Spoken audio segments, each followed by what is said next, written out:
Hey, I'm Seth, and I unbox pretty much anything, and today I'm unboxing something which I'm actually very excited for. As you may be able to tell if you can read what's on the box, this is an Apple Watch, and not just any Apple Watch, this is the Apple Watch Series 3. Now technically, this Apple Watch is completely out of date. This Apple Watch came out in 2017, and in 2019 we had the Apple Watch Series 5, and presumably in 2020 we're going to be getting the Apple Watch Series 6. But there is a reason why I picked up the Series 3 over the most recent Series 5, or just waiting for the Series 6. And that's because the price on this was awesome. I picked up a brand new Apple Watch Series 3 in a 42mm size on Amazon for $240 after tax. And actually, you can too. I've left an affiliate link to grab the Apple Watch Series 3 in the description below. I've been running a lot more and trying to get more in shape, and I realized that the more I did this, the more I wanted to know more about my runs and how I was doing and how I was performing. So in order to do that, I wanted to grab something that would help me quantify what I'm doing. And the Apple Watch just seemed like such a great way to do it because I'm already so deep in the Apple ecosystem. I've got an iPhone, I've got a MacBook, I've got an iPad, I've got every Apple thing other than like an iHome that you can have. iHome, not an iHome, Apple HomePod? That's what it is. An iHome is like that iPod thing from like 2007. I don't know what I'm talking about. But I have a lot of Apple stuff, and because of that, I felt like the Apple Watch was just an obvious choice. But rather than grabbing the newest version, the Series 5, I opted for the 2-year-old version because it has a lot of the same features and it's like half the price. In fact, Apple actually stopped selling the Series 4 on their website, and now they only sell the Series 3 and the Series 5 because the Series 3 is a much cheaper option with a lot of the same features. So, with all that being said, let's cut this guy open and see what it looks like. Now, to be honest, I have had an Apple Watch in the past. I had the Apple Watch Series 1, the first generation one. I bought it like right when it came out, and I had that for almost 2 years, and then I got sick of it. I was like, I don't need this. But to be fair, I wasn't running at the time, and I was working at a desk, so I had my phone next to me at all times. If you're just going to be using it as kind of just a fun accessory to answer text messages and your phone's next to you, it's just not worth having. I got my fiance one. I got her the Series 4, I believe, and the Series 1, actually.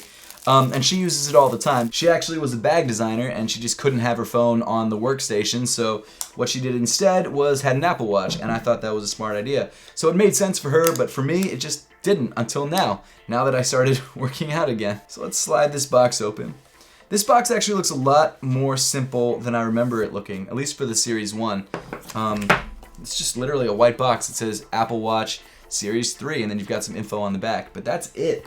That's everything. Of course, the first thing you see inside the box is this design by Apple in California, and then most likely some information, like you've got what looks like the instruction manual, which is really long and thin.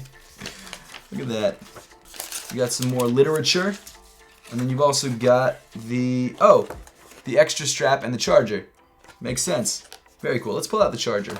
I don't know how, but I'm going to. There we go. Okay, you just pull it. It was easy. Come on out. Come on out, buddy. There we go. Okay.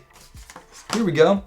So this is the Apple Watch Series 3 charger, and actually just general Apple Watch charger. It's literally just a magnetic wireless charger that the Apple Watch just kind of sits on top of, and you can charge it overnight. Super useful. You can plug it into your normal, Apple wall warts or standard wall warts, whatever you want to do. Works great. This, unfortunately, does not come with the wall wart, so you will need to buy an extra one if you do not have an extra one, which you probably do. I have like an Amazon branded one, which I use all the time. It's great. You've also got your this is a small medium watch band. I'll honestly probably need this because I've got very thin wrists, so I might have to switch it out. Okay, so next up we've got the actual Apple Watch itself. I haven't seen one of these. Well, that's not true. I see one on my fiance's arm all the time. I haven't worn one of these in years, and it looks almost exactly the same. I mean, it's a Series 3. This is before the design update that came 2 years ago. So it's basically the same exact thing. Let me pull off this plastic that they've got on it. There we go. Perfect. Easy. And there it is, the Apple Watch Series 3. So let's turn this guy on and see if it's charged up. Doesn't look like it's charged up. Okay, well, let me try and put it on my wrist, see if this strap is going to be fine. If not, then I'm going to put on the smaller strap, and then we'll charge it. There's a much better way to do this. There's gotta be. How does this work? I don't remember how to put it on. This is embarrassing.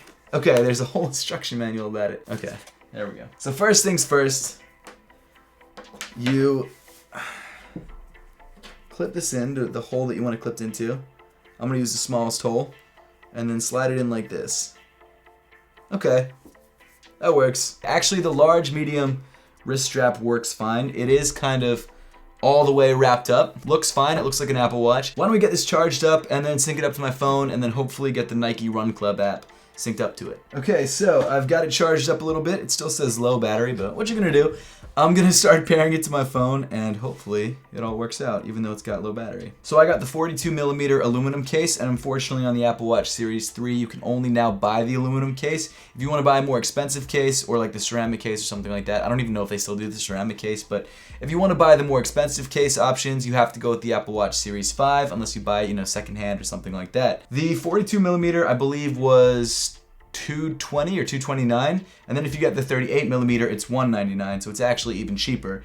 But for men who have bigger wrists, 42mm is probably the way to go. I could have gotten away with the 38, no problem, but it is what it is. I just wanted the bigger Apple Watch so I could see more information on the screen. So now it says it's signing into my account, and it may take a few minutes. So I guess we just sit and wait, huh? So while my Apple Watch is syncing all the apps over from my phone, a couple of the features I wanted to talk about were, one, obviously this doesn't have all the features that the Apple Watch Series 5 has. It doesn't have that new EKG monitor, I believe, and it also doesn't have those rounded edges around the screen. The screen itself is actually just a basic rectangle, just like the original Apple Watch. But those are really the only two things other than processors that have been upgraded in the newer versions. I think the Series 3 is slightly thicker than the Apple Watch Series 5, but not noticeably. And surprisingly, one of the benefits of the Apple Watch Series 3 over the Series 5 is that the battery life is the same, if not a little bit better. That totally took me by surprise, but it makes a lot of sense because the Apple Watch Series 5 has an always-on display. This one you actually have to tap to wake up, which I think I prefer. So you can save a lot of battery life that way. There is, of course, a cellular version of the Apple Watch Series 3 that you can grab. It's a little bit more expensive. I believe it's $299 for the 42mm size, which is, like $70 more, which is a little bit of money. You also do have to pay for a cellular plan for that Apple Watch, and that varies based on what service provider you have. That's great if you don't want to carry your phone around with you everywhere, like if you're going on runs and you don't want to bring your phone. I don't honestly run that far from my house, so I'm not too worried about leaving my phone at home. I'll just keep the Apple Watch with me to track my movements, and also I'll download songs onto it so I can listen to them on my AirPods. But that's really all I'm going to use it for.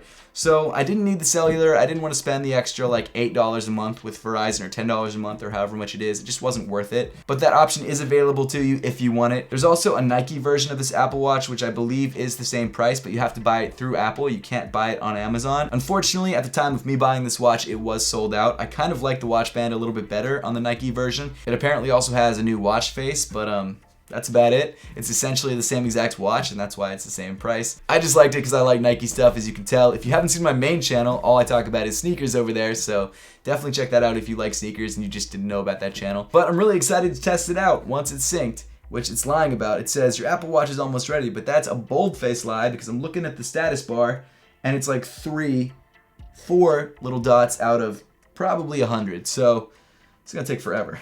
Okay, now that we're done syncing, let's throw this guy on and see how it looks. So I accidentally zoomed it, and I'm not sure exactly how to unzoom. Okay, so the main reason I wanted to get this watch was for the Nike Run app.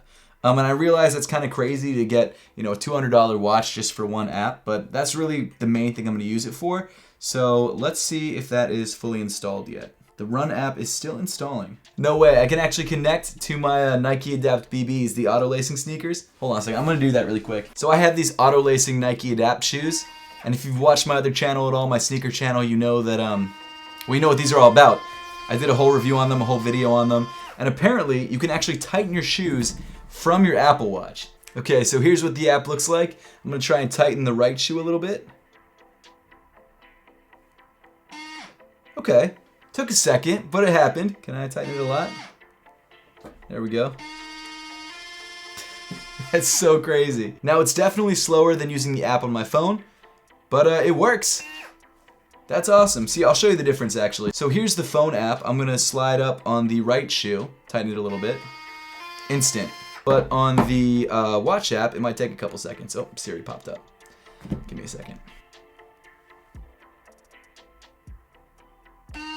There we go. It took like 5 seconds for it to register, but it still works. Nike app hasn't fully installed yet. That's so annoying. Got an email from New Balance.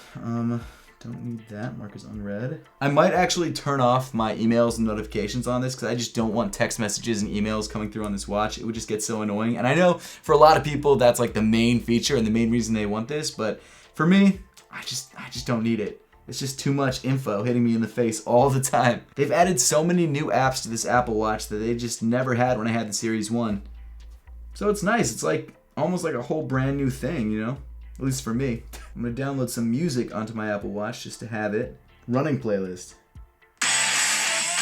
That freaks me out a little bit. Okay. Okay, so I'm downloading the running playlist just so that when I actually run, I don't need my phone. And I should be good to go once the running playlist is downloaded and the Nike Run app is downloaded. Now I have FedEx. Why is everything else installing except for the one app that I want? I've done a lot of research on the Nike Run app. I use it on my phone. I know exactly what it does. It's an awesome app to use for running, especially if you have Nike sneakers, because then you can track how many miles you've done in each pair of sneakers. It's super cool. But I'm stoked to have it on my Apple Watch, and I'm stoked to be able to track my my calorie burning percentage.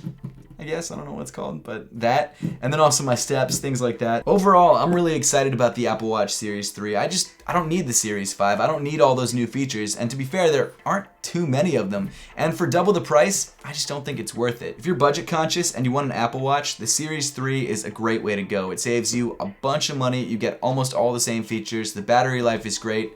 I just think it's the way to go. Unless you want that brand new thing, like you always need the newest tech, which used to be me, but saving up for a wedding and a house can't be me anymore. If you're that guy, I totally understand. Get the newest Apple Watch. You probably already have it. It is what it is. But if you're just a normal person and you want an Apple Watch for notifications or exercising or whatever it is, this is a great way to go. But with that, we pretty much wrap up the video for today. Now I would love to know your thoughts on the Apple Watch and which version you would pick up or which version you did pick up. So let me know in the comment section down below. And as always, thank you so much for watching. Make sure to check out the Apple Watch Series 3 through the affiliate link in the description below. Make sure to subscribe to this channel if you haven't yet, and I'll see you all in the next one.